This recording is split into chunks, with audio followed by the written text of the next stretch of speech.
할렐루야. 여러분 다 행복하십니까? 여러분의 삶이 주 안에서 다 행복한 삶이 되시기를 주의 이름으로 축원합니다. 물론 힘들고 어려운 일이 많이 있습니다. 물론 미운 사람도 있고 용서할 수 없어서 부들부들 떨면서 안타까운 마음을 가질 때도 있습니다. 그러나 사람 사는 것이 모두가 다 똑같습니다. 어떤 사람은 특별하고 어떤 사람은 별 볼 일 있는 것이 아닙니다. 사람 사는 것이 생각해 보면 모두가 다 비슷비슷해요. 참고 살고 좋게 보고 좋게 말하며 행복을 만들어가는 것이지, 여러분 이 세상에 힘들지 않게 살아가는 사람이 어디 있겠습니까? 금세계 최고로 존경받는 목사님이 미국의 빌리 그레엄 목사님이라고, 금년에 93세인데 우리나라 나이로는 94세입니다. 빌리 그레엄 목사님은 우리나라에도 몇 번이나 왔다 가셨고 미국 대통령을 지낸 조지 부시 대통령까지 포함해서 9명의 미국의 역대 대통령 취임식에 초대가 되어서 기도를 해줄 정도로 아주 존경을 받는 귀한 목사님입니다. 또 미국의 목사님들 가운데 상당한 분들이 이 목사님께 은혜를 받고 목사가 되었다고 말해요. 세계적인 이 복음 전도자인 빌리 그레엄 목사님의 부인인 루스 그레엄 여사가 5, 6년 전에 세상을 떠났어요. 이분은 선교사의 자녀로 중국에서 태어났고 북한에서 고등학교를 다녔으며 일리노이주에 있는 휘튼 칼리지에서 빌리 그레엄 목사님을 만나서 1943년 결혼을 해서 슬하의 딸 셋과 아들 둘을 두고 64년 동안을 부부로 살았습니다. 빌리 그레엄 목사님은 루스는 내 인생의 반려자였고 하나님은 우리를 팀으로 불렀다. 그녀의 지원과 격려가 없었다면 내 평생의 업적은 불가능했을 것이라고 말하게 됐습니다. 한 번은 기자가 그의 부인 루스에게 물었어요. 사모님은 남편하고 싸움도 하지 않습니까? 왜 안 싸우겠어요? 당연히 싸우지요. 그러면 사모님은 혹시 이혼을 생각해 보신 적이 있으십니까? 이 루스는 빙그레 웃으면서 이렇게 대답했다고 그래요. 한 번도 이혼을 생각해 본 적은 없습니다. 그러나 죽이고 싶은, 살인을 하고 싶은 마음은 여러 번 있었습니다. 여러분, 참고 사니까 행복한 것이에요. 여러분, 사랑은 오래 참는 것이에요. 죽이지 말고 여러분 잘 사시기를 바랍니다. 혹시 옆에 남편이, 아내가 계시면 한번 옆에 사람 얼굴을 좀 보세요. 여러분, 살인할 생각을 해본 적이 없으신지? 이럴 때는 우리가 서로 인사해야 돼요. 쳐다보면서 참고 삽시다. 말을 하지 않는 분은 못 참겠다는 얘기입니다. 기회가 되면 너 죽이겠다는 거예요. 어느 날 예수님께서 산 위에 올라가서 제자들에게 말씀을 가르치시며 너희는 세상의 소금이니 말씀하셨어요. 이 말씀대로라면 예수님 앞에서 직접 말씀을 들은 제자들이나 지금 교회에서 예배드림의 말씀을 전하고 듣는 우리 모두는 세상의 소금이에요. 이 말은 소금 결정체로 독립적인 아름다운 맛을 지닌 소금 덩어리라는 뜻이 아니라 세상 속에서 소금의 역할을 해야 되는 그런 존재라는 뜻이에요. 그러므로 우리 그리스도인들은 세상에서 벗어나서 숨거나 고립되어 사는 사람이 아니라 세상에서 세상 사람들과 더불어 살아야 되는 그런 존재들이에요. 세상을 바다라고 하고 교회를 배라 하고 성도들은 배에서 일하는 선원이라고 생각해 보면 배와 선원은 바다를 떠날 수가 없어요. 배는 바다 위에 있어야만 가치가 있어요. 배나 선원은 바닷속으로 들어가서는 안 돼요. 언제나 바다 위에 있어야 합니다. 배와 선원은 바닷물이 배로 선원의 몸속으로 들어오지 못하게 해야 되는 거죠. 예수님께서 세상의 소금이라고 하신 것은 우리가 이 세상에 죄 많고 어둡고 불합리하고 불의한 세상에 살고 있지만은 우리는 그 속에서 소금으로 살아가야 되는 그런 존재라고 가르치신 것이에요. 소금이 무엇이기를 주님께서 우리들에게 세상의 소금이라고 말씀하셨습니까? 소금은 옛날이나 지금이나 없어서는 안 되는 아주 중요한 것이지요. 소금이 없으면 사람이 살 수 없기 때문에 옛날에는 소금 때문에 전쟁을 많이 하게 됐어요. 소금을 확보한 민족이나 소금을 확보한 부족은 살 수 있지만 소금을 확보하지 못한 부족은 바로 죽음이었어요. 그러나 보통 사람들은 소금을 귀하게 여기지 않았습니다. 특별히 예수님이 활동하시던 때는 더 그랬어요. 예수님 당시에 소금은 바닷물을 가두어 소금을 생산하는 염전에서 만든 것이 아니라 산이나 계곡에서 캐는 바위 소금이었어요. 지금도 우리나라에 수입돼서 들어오는 소금은 대다수가 미국이나 유럽 같은 곳에서 우리나라처럼 염전에서 바닷물로 만드는 것이 아니라 산에서 캐거나 바위로 된 것들을 정제해서 사용하는 그런 소금들이에요. 당시 유대 팔레스타인 지역에서는 소금은 값어치가 없는 물건을 뜻하기도 했어요. 그러나 세상 어떤 누구도 소금 없이는 살 수가 없습니다. 소금은 조미료예요. 음식에 들어가면 음식 맛이 나게 하고, 떡에 들어가면 떡 맛을 내게 하고, 고기에 들어가면 고기 맛을 내고, 김치에 들어가면 김치가 맛이 나는 것이 소금이에요. 요리사가 아무리 기술을 발휘해서 요리를 만든다고 할지라도 소금이 없이는 맛있는 요리를 만들 수가 없어요. 어떤 임금님이 사랑하는 공주 3명을 불러놓고 이 세상에서 무엇이 가장 맛있는 음식이냐 딸들에게 물었어요.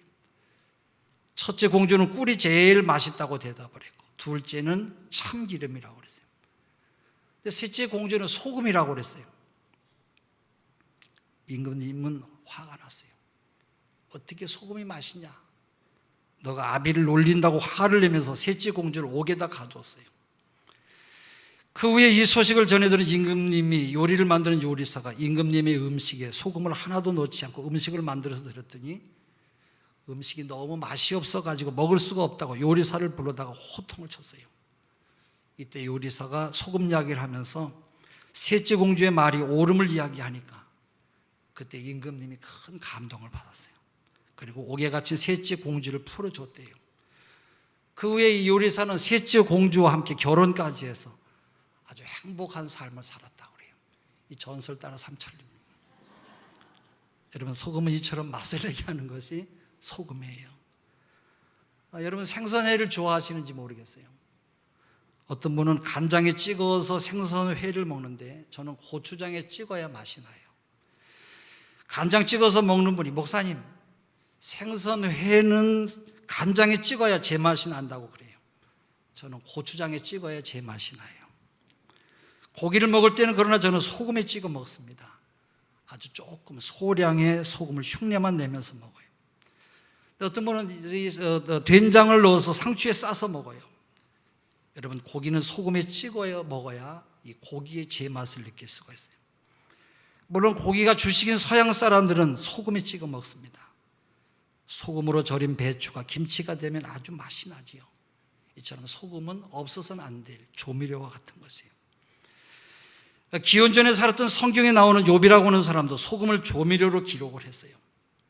욥이 살았던 정확한 연대를 알 수는 없습니다만은 그는 역사적으로 살아있었던 실제적인 인물이에요. 에스겔서 14장 14절 20절, 야고보서 5장 11절에도 있어요. 욥기서 6장 6절에 보면 싱거운 것이 소금 없이 먹히겠느냐, 닭의 알 흰자위가 맛이 있겠느냐 그랬어요. 우리가 삶은 계란을 먹을 때 뭘 찍어 먹습니까? 소금을 찍어 먹어야 제맛이 나요.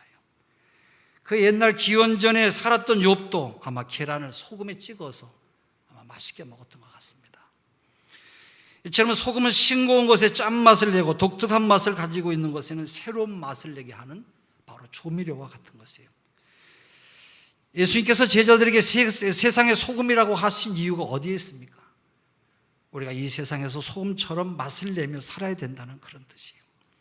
그러므로 우리 그리스도인들은 세상 사람들에게 맛을 내게 해야 되는 그런 사명을 가진 사람들이에요. 그러므로 그리스도인들은 세상 사람들이 살맛 나게 해줘야 돼요. 하나님의 약속의 말씀을 믿는 믿음으로 바로 영생과 천국에 대한 소망을 가지고 살 수 있도록 구원받은 사람다운 넓은 사랑의 마음으로 이 세상 사람이 살맛 나게 해주는 이 소금과 같은 조미료와 같은 역할을 해야 돼요. 야, 저 사람 보니까 정말로 나도 예수 믿고 싶다. 저 사람 보니까 정말로 멋있다. 그래 맞아, 인생을 저렇게 살아야 된다. 저 사람 보니까 정말로 예수 냄새가 나는구나. 이런 소리를 들어야 돼요. 예수 믿는 우리를 보는 사람들이 우리 때문에 실망해서 살맛을 잃고 밥맛 떨어지게 만들면 안 될 것이에요. 예수 믿는 우리 때문에 기분이 좋아지고 우리 때문에 밥맛이 생기고 우리 때문에 살맛 나게 하는 것이 바로 소금된 우리들의 사명인 것이에요. 여러분의 남편이나 아내가 여러분 때문에 살맛 난다고 이야기합니까? 여러분의 부모님이 여러분 때문에 살맛 난다고 말씀하냐 말이에요. 저는 설교 준비를 하면서 제 자신을 돌아봤어요. 어릴 때부터 어머니가 돌아가실 때까지 제가 나를 돌이켜보니까 어머니께 실망을 드렸던 적이 한두 번이 아니었어요. 어떤 때는 저 때문에 마음 아파 눈물을 흘리며 기도하셨던 것도 제가 기억하고 있어요. 그리고 마음속에 내가 어머니의 속을 썩어들 때 죽이지 않고 지켜봐 주신 것을 감사했어요. 아무리 귀한 자식이라도 여러분 죽이고 싶을 만큼 미울 때도 있는 것이에요. 미국의 글레이드 타이딩스 교회 릭 렉퍼슨 목사님은 손자는 자식을 죽이지 않고 기른 부모에게 주는 하나님의 선물이라 그랬어요. 이 말은 미국 사람들도 자식을 기를 때 정말로 실망스럽고 미워서 죽이고 싶을 때가 있다는 그런 말이에요. 그러니까 우리는 부모님께서 죽이지 않고 참고 사랑으로 우리를 길러주신 그 은혜에 우리가 감사해야 될 것이에요. 그리고 그런 부모님께 살맛 나게 해드려야 돼요. 우리 모두는 나 때문에, 우리의 부모도 형제도 이웃 때문에 살맛 나게 해야 돼요. 우리가 다른 사람을 탓하면 안 돼요. 집에서나 교회에서나 일터에서 내가 맞설 내는 사람이 되면 되는 것이에요.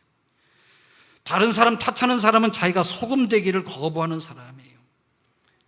우리는 맛깔나는 사람, 정말로 맛깔나는 인생, 맛깔나는 멋있는 그런 예수쟁이가 되어야 될 것이에요.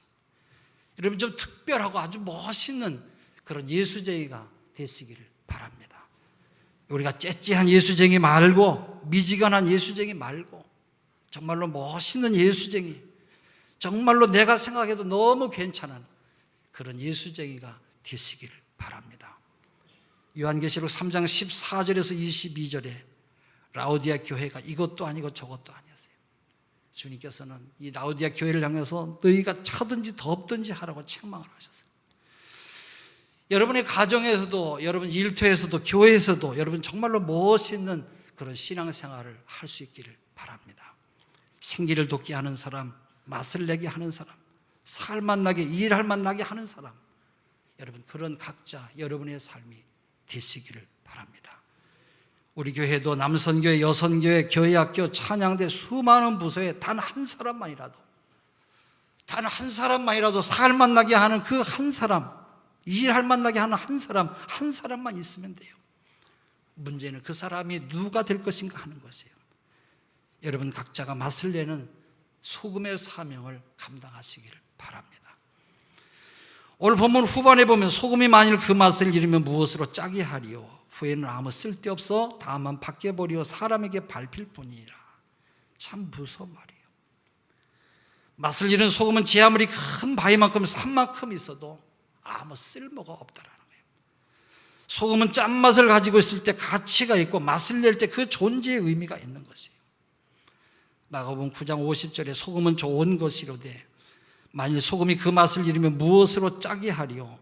너희 속에 소금을 두고 서로 화목하라 하시니라. 소금 맛을 가진 사람들은 사람들 사이에서 화목하게 만들어요. 사람들을 화해시키고 서로를 좋게 만드는 사람이 바로 소금이에요. 여러분 가정에서 부부 싸움을 하면 누가 먼저 화해를 신청합니까? 화해를 신청하는 사람이 바로 소금이에요. 부모가 싸워서 등 돌리고 있을 때 자식이 화해 역할을 하면 바로 그 사람이 소금이에요. 여러분 소금기가 있으십니까? 여러분의 가정에서, 일터에서, 교회에서 소금의 역할을 잘 감당하고 계시냐 말이에요. 평안한 자리에서 평안을 즐기는 것은 누구나 다 할 줄 알아요. 그래서 성경에 화평케 하는 자는 복이 있나니 저희가 하나님의 아들이라 일컬음을 받을 것입니다. 마태복음 5장 9절에 말씀하셨어요. 평안이 없는 곳에 가서 평안을 만드는 그 사람이 바로 소금 역할을 감당하는 사람이에요. 입 내밀고 사는 사람들 틈에 들어가서 입 들어가게 하고 웃게 만들고 손잡지 않고 살아가는 사람에게 손잡게 만들고 등 들고 사는 사람들 틈에 들어가서 서로 손잡게 만드는 사람이 바로 소금의 맛을 내는 사람이에요. 여러분 모두가 다 소금의 사람이 되시고 맛을 내는 믿음의 사람들이 되시기를 바랍니다. 골로새서 4장 6절에 너희 말을 항상 은혜 가운데서 소금으로 맛을 낸 것 같이 하라. 그리하면 각 사람에게 마땅히 대답할 것을 알리라 그랬어요. 그러므로 우리가 하는 모든 말은 소금으로 고르게 함과 같이 사람들에게 은혜를 끼치는 말을 해야 돼요. 다른 사람이 들어서 은혜 받지 못할 말을 왜 합니까? 다른 사람이 들어서 기분 나쁠 말을 왜 하냐 말이에요. 다른 사람이 들어서 은혜 받을 말만 하기도 세상은 바쁜 세상이에요.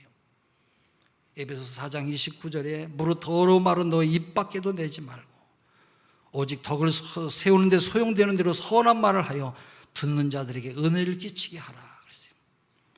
내가 지금 하는 말이 듣는 사람이 은혜를 받을 말이 아니라면 하지 말아야 돼요. 우리가 말을 할 때도 덕을 세우는 말인지 은혜를 끼치는 말인지 우리가 잘 생각하고 말을 해야 돼요. 더러운 말은 어떤 말이에요? 이간질하는 말, 불평하고 원망하는 말, 이유 없이 남을 깎아내리며 흉보는 말, 이런 말들이 다 더러운 말들이에요. 예수 믿는 우리들은 덕을 세우는 말, 칭찬하고 격려하고 평안을 만들고 감사하는 그런 말만 해야 돼요. 좋습니다. 마음에 듭니다. 좋아합니다. 예쁘시네요. 잘하시네요. 멋지시네요. 감사합니다. 힘내세요. 승리하세요. 여러분 이런 말만 많이 하시며 사시기를 바랍니다. 아침마다 지난주에 KBS 인간극장에 부부 인간극장을 보니까 월요일부터 금요일까지 하지요. 아침 8시에.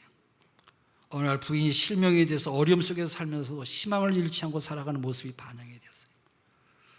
부부가 서로 나가서 운동을 할 때는 꼭 끈을 서로 손으로 묶어가지고 함께 한 30cm 줄을 묶어서 함께 뛰어요.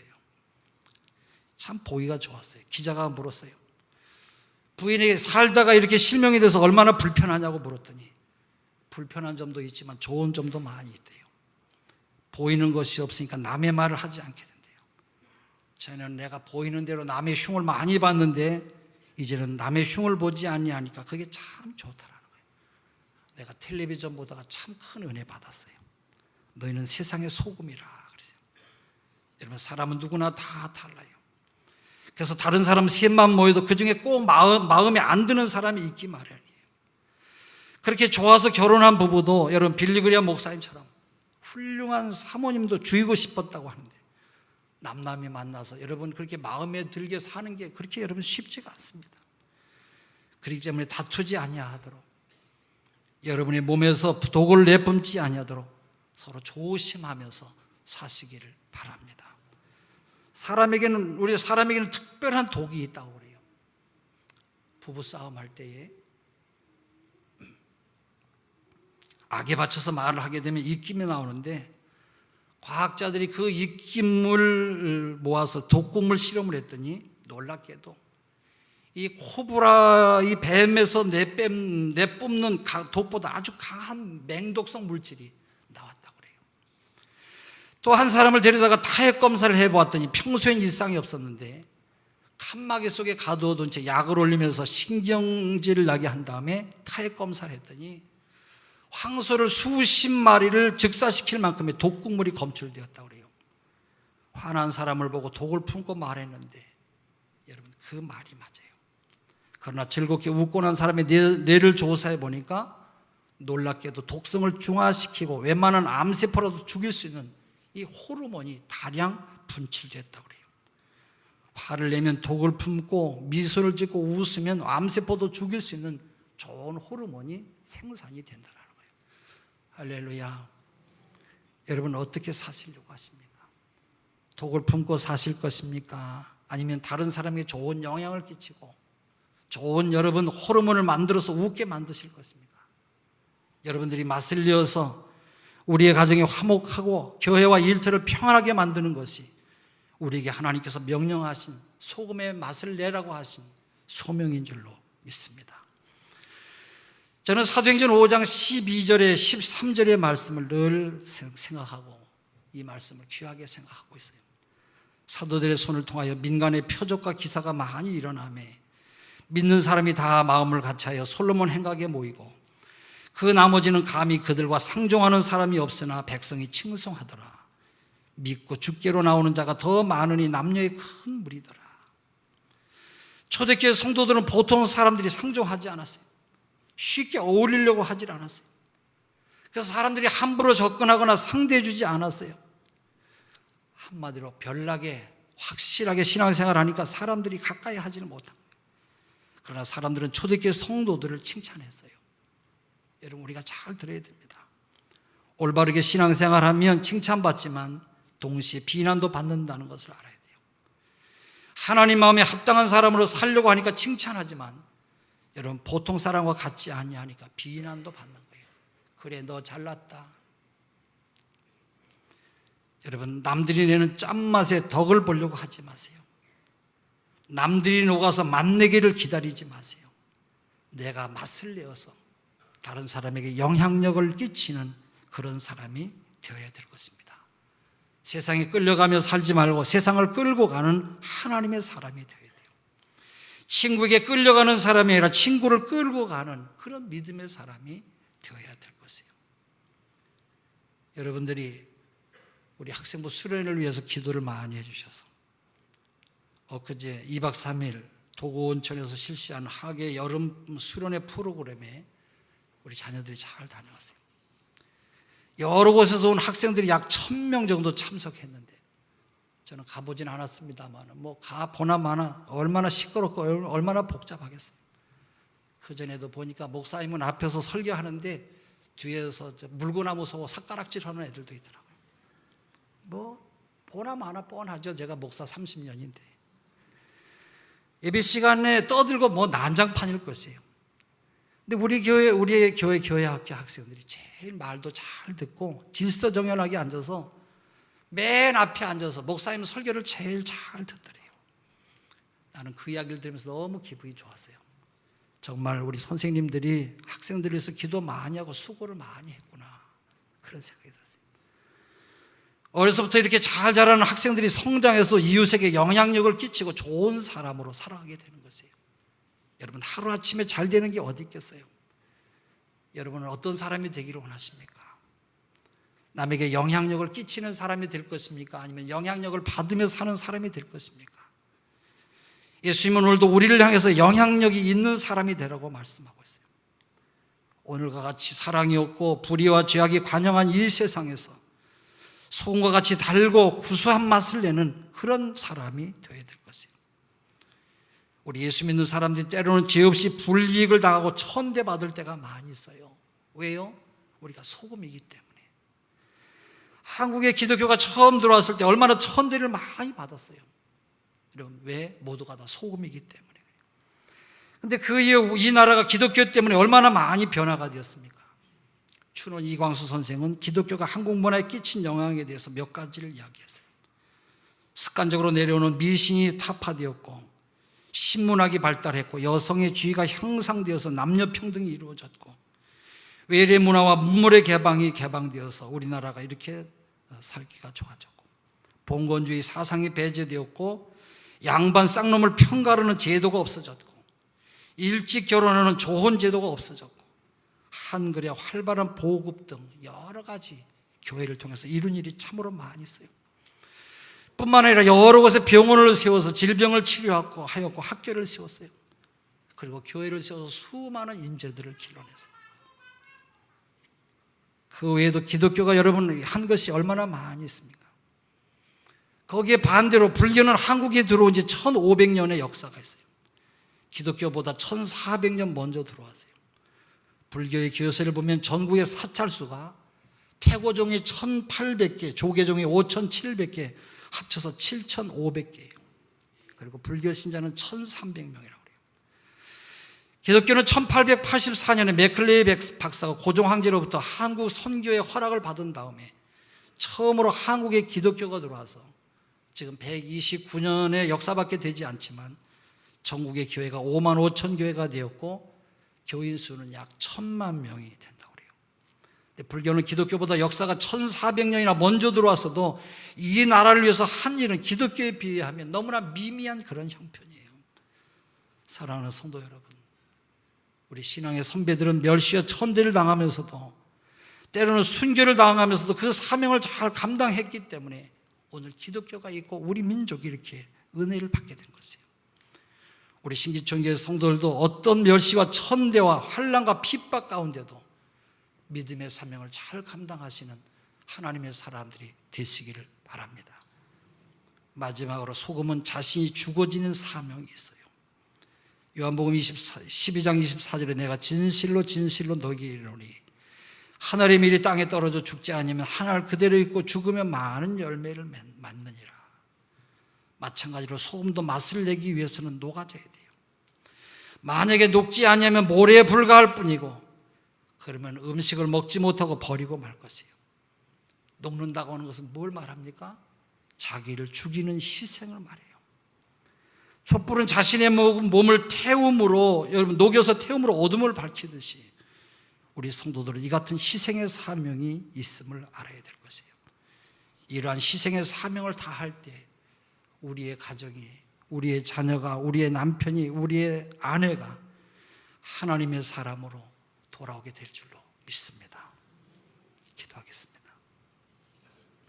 전능하신 아버지 하나님, 남에게 영향을 받는 사람으로 살지 않고 내가 짠맛을 내며 영향력 있는 사람으로, 영향을 끼치는 사람으로 살게 하여 주시옵소서.